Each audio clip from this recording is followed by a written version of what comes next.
ನಾನು ವಂದಿಸ್ತೇನೆ. 2 ಕೊರಿಂಥ 5ನೇ ಅಧ್ಯಾಯ 7ನೇ ವಾಕ್ಯ ನಮಗೆ ಹೇಳ್ತಿದೆ, ನಾವು ನೋಡಿ ನಡೆಯುವರಾಗಿರದೆ ನಂಬಿ ನಡೆಯುವರಾಗಿದ್ದೇವೆ.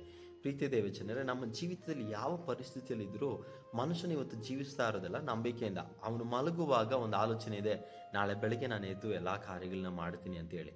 ಅವನೊಂದು ಪಯಣ ಮಾಡುವಂಥದ್ದಾದರೆ ನಾನು ಆ ಸ್ಥಳಕ್ಕೆ ಹೋಗಿ ತಲುಪಿ ಅಲ್ಲಿರುವಂಥ ಕೆಲಸವನ್ನು ಮಾಡ್ತೀನಿ ಎನ್ನುವಂಥ ನಂಬಿಕೆಯಿಂದ ಆ ಒಂದು ಪಯಣವನ್ನು ಪ್ರಾರಂಭ ಮಾಡುವಂಥನಾಗಿದ್ದಾನೆ. ನಮ್ಮ ಜೀವಿತದಲ್ಲಿ ಪ್ರೀತಿ ದೇವಜನರೇ, ನಂಬಿಕೆನೇ ನಮ್ಮ ಜೀವಿತದ ಶೈಲಿಯಾಗಿದೆ. ಅದರಿಂದ ದೇವರು ಕೂಡ ಆತನ ಜೊತೆ ನಡೆಯುವವರು ನಂಬಿಕೆಯಿಂದ ನಡೆಯಬೇಕು ಎನ್ನುವುದನ್ನು ಎದುರು ನೋಡುವವನಾಗಿದ್ದಾನೆ. ನಮ್ಮ ಜೊತೆ ಯಾರಾದರೂ ಒಬ್ರು ಇರ್ತಾರಂದರೆ, ನಮ್ಮನ್ನು ನಂಬದೇ ಅವರಿದ್ದರೆ ನಮಗೆಷ್ಟು ದುಃಖ ಆಗ್ತದೆ ಅಲ್ವಾ?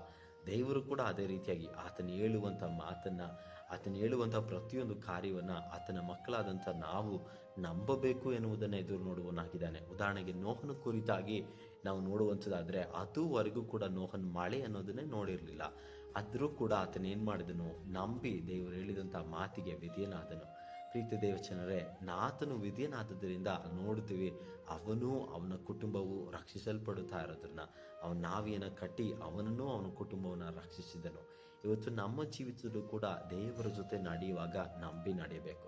ಯೇಸು ಸ್ವಾಮಿ ಒಬ್ಬ ಕುರುಡನಿಗೆ ಹೇಳ್ತಾ ಇದ್ದಾರೆ, ನೀನು ಹೋಗಿ ನಿನ್ನ ಕಣ್ಗಳನ್ನು ಆ ಒಂದು ಕೊಳದಲ್ಲಿ ತೊಳೆದುಕೋ ಅಂತೇಳಿ. ಅವನು ತೊಳೆದುಕೊಳ್ತಾ ಇದ್ದಾನೆ, ಅವನ ಕಣ್ಣು ಬರ್ತಾ ಇದೆ.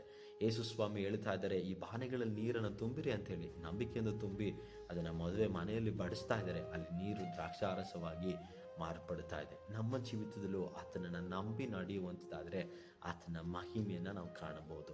ನಂಬಿಕೆ ಎಂಬ ವಿಧೇಯತ್ವದಿಂದ ನೀತಿಯ ಫಲವನ್ನು ಅನುಭವಿಸ್ತೀರಾ ಅಂತೇಳಿ ರೋಮಾಪುರ 6ನೇ ಅಧ್ಯಾಯದಲ್ಲಿ ನಾವು ನೋಡ್ತೀವಿ. ನಮ್ಮ ಜೀವಿತದಲ್ಲಿ ಆತನನ್ನು ಹೆಚ್ಚಾಗಿ ನಂಬಿ ನಡೆಯೋಣ.